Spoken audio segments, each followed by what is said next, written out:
Kadrakka. Produkta haylo ya. Ay koysana sapço ne lan produkta da ya. Ay mendra, burada değil mendra. Pul yo. Ya berendra ise diga. Berinde ne bana verdi onu. Berendra di par kvartir atna kurna yiyecek mi? Kola hala hafta oldu. Neyle indik hemen oradan. Vallahi yok burada yerli. Karpuza malalı. Ne mi? Karpuza malalı kadrak. Ay ne hemen karpuza gidip Ya ala topuk geldi ya ala karpuz. Ağır diyen götürmeli valla. Ödüm götür ya ne ödüm. Ödüm götürürsün. Ödüm götür ya alıp versin. Bitim. Karpuzuna nan yerse son. Ertir bu üzülün doğru yersin. Bu uzun doğdu kolye amal. Kadrakka. Ha. Çemin şampun takmadım ha. Ay dinle. Ha. Ne ben karpuzun aldım. Karpuz aldım mı? Çit var. Alacağım o durasana bir mi? Allah.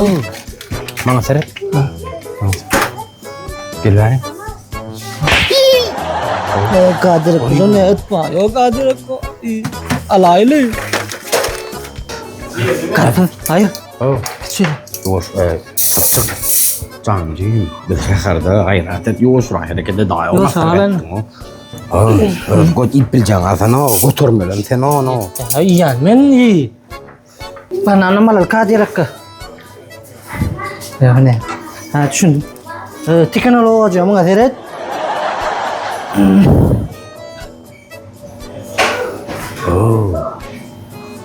Can dost bu baha oyla ne blo. Ne moylan? Baha ne baha koy. Ha, ne olin? Bana değil mulan Il varla mı?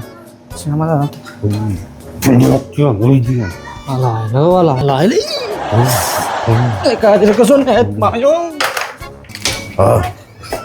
Bildim işte daha dardan ekene baktım da. Masra o. Bana hiç kalaymalı da.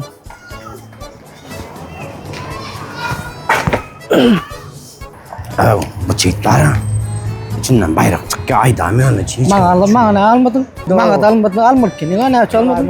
Adam karpuz alacak dedin ha. Gımbat da mı da bir nala. Kau gep kemat nunda dah dinle bermet. Mau ngasar. Mau ngasar dindi. Mana mende? Otro ya ada itu. Otur. Akçoram. Mo? Şakar o çıkıyor da ak çorap. Kemen can. Şimdi kola akçoram ben. Bizim işgarlan bugün geliyen reis şu. Şunu bilmeli indik hemen öyle. Şunu. Daha yana geldi yok. Bana gel. Nanoy duvat mı?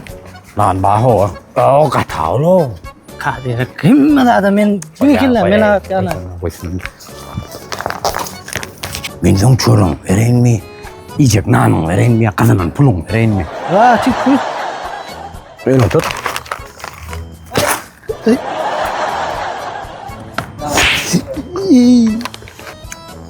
Oke. Luar biasa, wah, luar manjel mani ya. Şunu öyle var. Kez bir yan masa kuvartı. Aldırık, ma ne? Ben alacağım. Ama kayden niye çıktı? Geçen etti. Çıkıp görün daha. Geliyor.